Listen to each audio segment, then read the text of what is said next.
এই স্বৈরাচার শাসক গোষ্ঠী যেটা করতেছে পরিকল্পিতভাবে, সুপরিকল্পিতভাবে। তাসরিফ খান, জনপ্রিয় সঙ্গীত শিল্পী তাসরিফ খানকে পরাজিত শক্তি হাসিনা সরকার কিভাবে আয়ত্ত করার ঘৃণ্য চক্রান্ত ছক এঁকেছিল, এটা তার ফেসবুকে তিনি শেয়ার করেছেন। যে ভিডিওটা দেখার পরে আপনার শরীরের রোম হয়তো দাঁড়িয়ে যেতে পারে, শরীরের রক্ত হিম হয়ে যেতে পারে। কিভাবে বিগত পরাজিত ফ্যাসিস্ট সরকার জনপ্রিয় কন্টেন্ট ক্রিয়েটর এবং শিল্পীদেরকে আয়ত্ত করার চক্রান্ত এঁকে আরো ক্ষমতার মসনদে পাকাপোক্তভাবে থাকার চেষ্টা করেছিল, এই ভিডিওটা সেটা তার প্রমাণ। দর্শক, ভিডিওটা শেয়ার করে দিবেন, জাতির সামনে জানান দিয়ে দেন আসলে তারা কতটা নিম্ন মন মানসিকতা লালন করত। তাসরিফ খান তার ফেসবুকে লেখেন, কিছু নির্মম ইতিহাস টাইমলাইনে থাকুক। 23 জুলাই রাত 1টার কথা বলছি।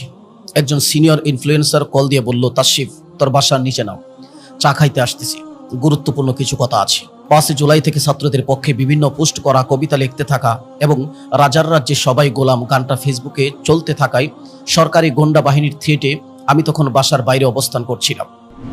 ওই সিনিয়র ইনফ্লুয়েন্সারের কথাই বিশ্বাস করে আমি তখন বাসার সামনে আসি ওনার সাথে দেখা করতে। গাড়ি থেকে 6-7 জনের মতো নেমে আসে। ইনফ্লুয়েন্সার সাহেব আমাকে একটু সাইডে নিয়ে আস্তে করে বুঝিয়ে বলে, সাথে যারা আছে তারা একটা এজেন্সির লোক এবং আইন প্রয়োগ সংস্থার বাহিনীর কয়েকজনও এখানে আছে। আমি তখন ওনার কাছে জানতে চাইলাম যে ওনারা কেন এসেছেন, কি চাচ্ছেন মূলত। উনি তখন বোঝায় বলে, সরকারি একটা কাজ আছে, এই সরকার আরো 6 থেকে 7 বছর ক্ষমতায় থাকবে। আমরা ঠিক মতো বাঁচতে চাইলে সরকারের পক্ষে কাজ করতে হবে, এর বাইরে কোনো রাস্তা নেই। এই কথা বলে উনি আবার আমাকে গাড়ির কাছে নিয়ে যায়। সেই 6-7 জনের মধ্যে একজন আমাকে বলে, তাসরিফ তোমাকে আমরা চিনি, আমরা তোমাকে একটা স্ক্রিপ্ট দিতেছি, ছোট্ট একটা ভিডিও করতে হবে। এই ভিডিওটা আমাদের কালকের মধ্যে লাগবে, পরশু সরাসরি প্রধানমন্ত্রী এই ভিডিওটা দেখবে এবং তারপর তুমি আপলোড করবা। সেই ইনফ্লুয়েন্সার তাদের সাথে সুর মিলে আমাকে বলে, দেখো তাসরিফ, পিএম এর চোখে পড়ার এটাই সুবর্ণ সুযোগ, ভিডিওটা ভালো করে কর, সরকার যতদিন আছে সুবিধা পাবে। কথা শেষ করার আগেই উনি পকেট থেকে 1 লক্ষ টাকার 3টা বান্ডেল, মোট 3 লক্ষ টাকা আমার হাতে ধরিয়ে দিয়ে বলে, এটা সামান্য ছোট্ট একটা গিফট, টাকা যত চাস তত দেওয়া হবে, ভিডিওটা সুন্দর কইরা কর। ঠিক এই সময় আমার ফোনে আমার ব্র্যান্ডের শান্তর নাম্বার থেকে একটা কল আসে। ফোন রিসিভ করতেই শান্ত আমাকে কাঁদতে কাঁদতে বলে, তাসরিফ 5-6 জন পুলিশ এবং সিভিল ড্রেসের কয়েকজন মিলে আমাকে রুল দিয়ে সারা শরীর মারছে। শান্তর কথা শুনে আমার হাত পা এরকম কাঁপতে থাকে। আমি বোঝার চেষ্টা করি, এই মায়ের খাওয়াটা কি আমাকে এদিকে রাজি করানোর জন্য ভয় দেখানো, নাকি কেবলমাত্র একটা বিচ্ছিন্ন ঘটনা। শান্তর লাইন কেটে যায়।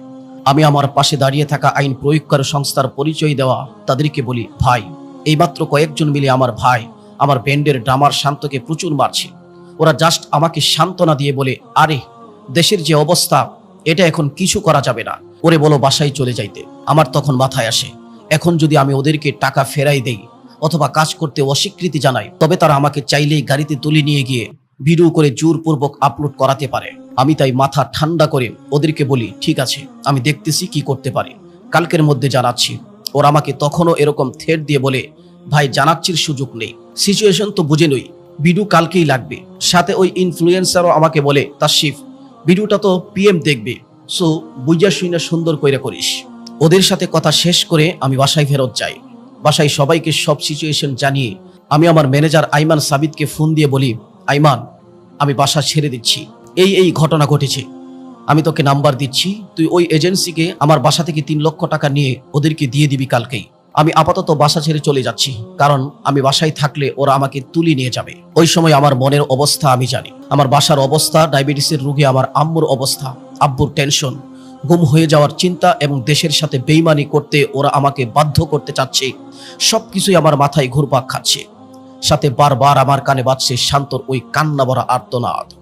কষ্টের ব্যাপার কি জানেন, এই ঘটনা ঘন্টাখানেক আগে শান্ত আমাকে ফোন দিয়ে বলছিল, খান আমার বাসায় আম্মা নাই, এদিকে কারফিউ চলছে, দুপুরবেলা খাওয়া হয় নাই, একটা দোকানও খোলা নাই, আমার প্রচন্ড ক্ষুধা লাগছে, কি করব। আমি শান্তকে বলছিলাম, এক বড় ভাই ফোন দিছে, আমার বাসার সামনে যাওয়া লাগতেছে, তো তুমি আমার বাসায় চলে আসো, 2 ভাই একসাথে খাবো। ছেলেটা চাইছিল আমার বাসায় এসে ভাত খাইতে, অথচ তাকে রাস্তায় বেদরক মার খাইতে হলো। মার খাওয়ার পরে ফোন কলে আমাকে এটাও বলছিল যে, খান সবাই আমার একসাথে রোল দিয়ে মারতেছিল, আর একজন বন্দুক তাক করে চিল্লায় বলছিল, চুপচাপ মায়ের খা, অমুকের পোলা নাইলে গুলি কইরা মাইরা ফালামো, লাশ খুঁজে পাবে না তোর পরিবার। শান্ত এই কথাটা বলতে বলতে কাঁদতেছিল। আমাকে ছাত্র বইলা বইলা ওরা মারছে আর বারবার বলতেছিল যে, এই অমুকের পোলা ছাত্র, ওরে মার। ওই রাতে আমি বাসা থেকে পালিয়ে যাই। আমি জানি কয়েকটা পোস্ট, কবিতা লেখা আর রাজ্যের রাজা সবাই গোলাম, এর মতো কিছু গান করা ছাড়া দেশের জন্য তেমন কিছুই করতে পারি নাই। আমি জানি আমি আবু সাঈদের মতো পথে যে বুক পেতে দিতে পারি নাই, হয়তোবা এতটুকু সাহস আমার তখন হয় নাই। তবে আল্লাহ জানেন আর আমি জানি, আমি টাকার কাছে বিক্রি হই নাই আর দেশের সাথে বেইমানি করি নাই।